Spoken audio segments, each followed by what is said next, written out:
Hello everyone, welcome to my channel and this is your Reena ma'am. Today we are going to do exercise 4.3 class 9 mathematics question number 5. So question number 5 में क्या given है? From the choices given below, choose the equation whose graphs are given in 4.6 figure and 4.7 figure. So 4.6 figure means इस वाली figure के लिए हमारे पास है ये ऑप्शंस सी। हाँ, इस वाली फिगर के लिए हमारे पास कुछ ऑप्शंस हैं। देखते हैं पहले ये वाली फिगर है और ये फिगर कैसी है कि ये ओरिजिन से पास कर रही है। तो मैंने इस के ऊपर पूरी एक वीडियो बनाई है कि कौन सी इक्वेशन ओरिजिन से पास करती है, कौन सी ओरिजिन से पास नहीं करती है। So you can go to the I button and check that video. 4.3 की इंट्रो वीडियो मैंने ऑलरेडी अपलोड की है, please check that for better understanding.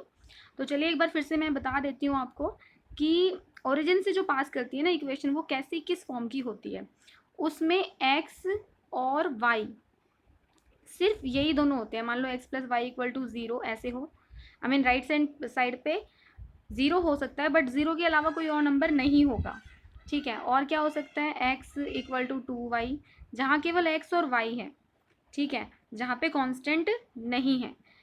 तो अब देखते हैं ऐसी कौन कौन सी इक्वेशंस है। तो यहाँ पे अगर मैं चेक करूँ, फोर्थ तो बिल्कुल नहीं हो सकता क्योंकि यहाँ पे एक्स भी है, वाई भी है और कांस्टेंट भी है। बट क्योंकि ये ओरिजिन से इक्वेशन पास कर रही है तो इसके लिए एक्स वाई और कांस्टेंट ये तीनों का होना पॉसिबल नहीं है। देन नेक्स्ट देखते हैं वाई इक्वल टू 2x। तो y इक्वल टू 2x में अगर मैं वैल्यू पुट करके देखूँ, जैसे सपोज यहाँ पे वैल्यू गिवन है 1 एंड -1, इस वैल्यू को पुट करके देखते हैं। x की अगर मैं यहाँ पे 1 पुट कर दूँ वैल्यू तो क्या आ जाएगा? It will be 2। तो ये वैल्यू क्या है? 1 कॉमा -1 कि अगर मैंने 1 पुट किया तो -1 आना चाहिए y की वैल्यू, बट यहाँ पे क्या वैल्यू है? यहाँ पे 2 आ रही है। तो दैट मीन्स कि this is not the solution, this is not the solution. ठीक है, तो ये भी इसका सॉल्यूशन नहीं है। हम कहेंगे कि थर्ड भी इसका सॉल्यूशन नहीं हो सकता। अब आते हैं नेक्स्ट सेकेंड पे, x plus Y equal to 0। तो चलते हैं, x की वैल्यू अगर मैं 1 पुट करूँ, x plus Y equal to 0 में अगर x की मैं वैल्यू 1 पुट करूँ, ठीक है, तो देखते हैं y की वैल्यू क्या होगी यहाँ पे। यस, y की वैल्यू आ जाएगी यहाँ पे -1। तो यानी कि 1 कॉमा -1 ये सोल्यूशन होगा। तो यहाँ पे 1 कॉमा -1 है। सो दैट मीन्स कौन सा? सेकेंड ऑप्शन यहाँ पे करेक्ट है। Second option is correct. ठीक है, तो अब चलते हैं नेक्स्ट। अगर हम क्वेश्चन सेकेंड वाला देखें, इस सेकेंड क्वेश्चन में भी हमें इसी तरह से चेक करना है कि कौन सी इक्वेशन यहाँ पे करेक्ट हो सकती है। देखते हैं सेकेंड ग्राफ के लिए। ऑब्वियसली यहाँ पे तीनों चीज़ें गिवन है। आई मीन ये जो इक्वेशन है एक्स और वाई दोनों एक्सिस को कट करती है, एक्स और वाई दोनों एक्सिस को कट करती है। तो हम कहेंगे कि ये जो इसकी जो भी इक्वेशन होगी उसमें एक्स वाई और कांस्टेंट तीनों को होना ज़रूरी है। तो यहाँ पे सारी इक्वेशंस में एक्स वाई और कांस्टेंट तीनों ही हैं। तो चलिए चेक करते हैं। फर्स्ट इक्वेशन में कोई भी एक पॉइंट ले लेते हैं 0,2 और ये पॉइंट यहाँ पे पुट करके चेक करते हैं। सो एक्स को अगर मैं 0 और पुट कर दूँ तो y की वैल्यू क्या होगी देखते हैं। फर्स्ट इक्वेशन के लिए y equal to x plus 2 है, तो मैंने पुट किया x को 0 और y की वैल्यू यहाँ पे आ गई 2। ठीक है, तो ये तो सेटिस्फाई करता है। 0,2 इसका सोल्यूशन है। ठीक है, 0,2 यहाँ पर भी है। अब इसके लिए एक और पॉइंट हम चेक कर लेते हैं, 2,0 चेक कर लेते हैं। सो अगर मैं 2,0 के लिए चेक करूँ, 2,0 के लिए तो x की वैल्यू मैं यहाँ पे 2 पुट करती हूँ। y is equal to 2 + 2। ठीक है, तो अब अगर मैंने y equal to x plus 2 में x की जगह पे 2 पुट किया तो y की वैल्यू कितनी आ गई? 4। बट यहाँ पे जो वैल्यू है वो क्या है? यहाँ पे तो वैल्यू 0 है, 4 नहीं है। तो इसका मतलब ये फर्स्ट इक्वेशन तो बिल्कुल भी सेटिस्फाई नहीं करती है। देखो, एक पॉइंट को सेटिस्फाई करी थी, बस दूसरे पॉइंट को इसने सेटिस्फाई नहीं किया। नाउ चेक करते हैं सेकंड के लिए, y equal to x minus 2। तो यहाँ पर भी मैं यही दोनों पॉइंट्स को 1 बाय 1 चेक करके देखते हैं कि यस ये सोल्यूशन है या नहीं है इक्वेशन का। So let's see. Yes, okay, so I am taking एक मैं 0,2 के लिए चेक करूँगी इस इक्वेशन को और दूसरा मैं 2,0 के लिए चेक करूँगी। ठीक है, तो इक्वेशन है y equal to x minus two, y equal to x minus two. मैं x की वैल्यू को अगर यहाँ 0 पुट करूँ तो y की वैल्यू क्या हो जाएगी, 0 minus two and that is minus two. तो ये तो फर्स्ट पॉइंट को ही सेटिस्फाई नहीं कर रहा है, तो ये भी इक्वेशन हमारी नहीं हो सकती। Now y equal to minus x plus two, अगर मैं इसके लिए चेक करूँ y equal to minus x plus two, तो यहाँ पे मैं x को 2 रख देती हूँ, तो y की वैल्यू कितनी हो जाएगी, minus two plus two and that is 0। y की वैल्यू यहाँ हो गई 0, तो यानी कि ये वाला पॉइंट तो सेटिस्फाई करता है इस इक्वेशन को। अब इस पॉइंट के लिए भी चेक करते हैं, ठीक है, इस वाले पॉइंट के लिए भी चेक करते हैं वैल्यूज़ पुट करके। क्या है इक्वेशन है, y equal to minus x plus two, fine. So let's say y equal to minus x plus two. Now put x equal to 0, है ना, x को हमने 0 रखा, तो y इक्वल टू क्या हो जाएगा, माइनस 0 प्लस टू, तो y की वैल्यू यहाँ पे हो जाएगी 2। तो देखिए यहाँ पर भी वैल्यू 2 ही है, तो यानी कि ये जो इक्वेशन है थर्ड, ये दो पॉइंट्स को सेटिस्फाई करती है, इन दोनों पॉइंट्स को, इन दोनों सॉल्यूशन को ही ये सेटिस्फाई करती है। ठीक है, so we can say that कि जो इसका थर्ड ऑप्शन है ये करेक्ट है। ठीक है, now come to the next question. So जो नेक्स्ट क्वेश्चन है उसमें गिवन है हमें कि if the work done by a body on application of a constant force is proportional, अगर वर्क डन जो है वो फोर्स की प्रोपोर्शनल है, and distance travel by the body, express this in the form of the expression of two variables and draw the graph of the same by taking the constant force as 5 units. Also read from the graph done when the distance traveled by a body is 2 unit and 0 unit. तो हम पहले इसके लिए एक equation form करेंगे. So let's see how to form the equation for this.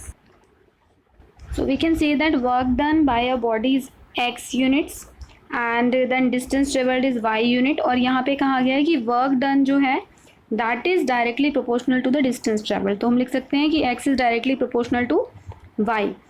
तो आपने पढ़ा है साइंस में, फिज़िक्स में, कि जब भी हम प्रोपोर्शनलिटी के साइन को रिमूव करते हैं तो वहाँ पे कांस्टेंट आ जाता है, और यहाँ पे इस कांस्टेंट की वैल्यू है 5। सो हम कहेंगे कि x इक्वल टू 5y, ये हमारी इक्वेशन है। x equal to 5y is the equation.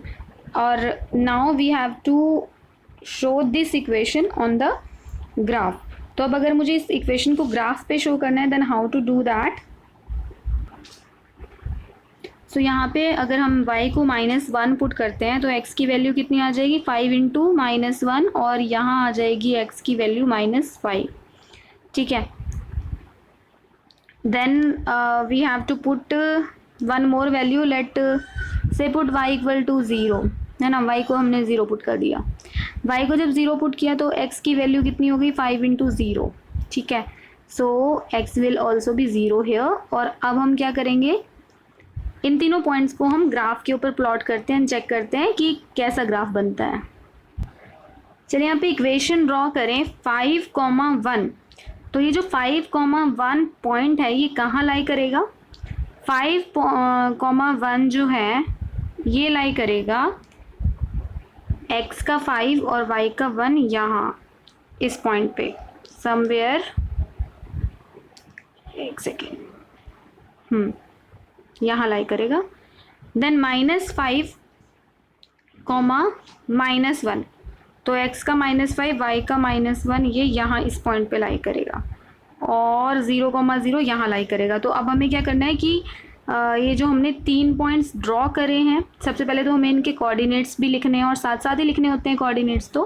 तो ये वाला पॉइंट के कोऑर्डिनेट हैं हमारे 5,1, देन इस वाले पॉइंट के कोऑर्डिनेट है 0,0, और इस वाले पॉइंट के कोऑर्डिनेट है -5, -1। अब हमें एक लाइन ड्रॉ करनी है, और वो लाइन जो है कैसी होनी चाहिए, वो लाइन इन तीनों पॉइंट से पास करे। इस तरह की एक लाइन ड्रॉ करनी है कि इन तीनों पॉइंट से जो पास करें। ठीक है, so here we can draw a line which passes through all the 3 points, और थोड़ा सा इसको हम आगे तक ड्रॉ कर लेते हैं। यस, सो ये लाइन है जो तीनों पॉइंट से पास कर रही है, तो ये हमारी रिक्वायर्ड जो भी हमने इक्वेशन ली थी उसकी क्या थी हमारी equation, x equal to 5y। ठीक है, x इक्वल टू 5y। अब हमें इसमें एक और क्वेश्चन पूछा गया है कि also read from the graph the work done when the distance travelled by the body is 2 unit. अगर आपको दिया है कि डिस्टेंस ट्रेवल 2 यूनिट के इक्वल है तो वर्क डन आपको बताना है। Distance travelled is equal to 2 unit. ठीक है, तो डिस्टेंस ट्रेवल्ड अगर 2 यूनिट है तो हमने डिस्टेंस ट्रेवल को क्या माना था, डिस्टेंस ट्रेवल वॉज y। तो y का 2 यूनिट चेक करते हैं हम यहाँ पे। अगर y का है 2 यूनिट तो x के लिए क्या वैल्यू होगी, y का 2 यूनिट समवट यहाँ आएगा और इसमें x की वैल्यू हो जाएगी 10। तो हम यहाँ कहेंगे कि y के 2 यूनिट के लिए x की वैल्यू है 10, है ना। तो yes we can say that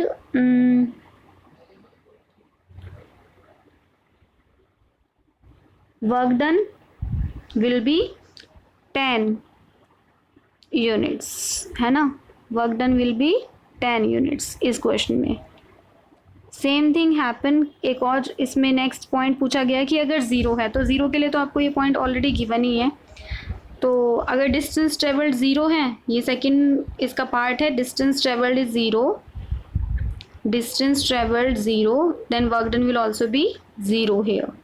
ठीक है, work done will be zero. अगर हम ग्राफ से चेक करें तो वर्क डन भी यहाँ पे ज़ीरो ही आएगा, 0 units. Okay, so yes we have done this. This was our question number 6. So now if you like the video, please subscribe the channel, push the bell icon and don't forget to like the video. Thank you so much for watching. और आपको NCERT के सारे solution इस channel पे मिलेंगे। Yes, you can check the playlist, each and every chapter is uploaded there. Thank you so much for watching.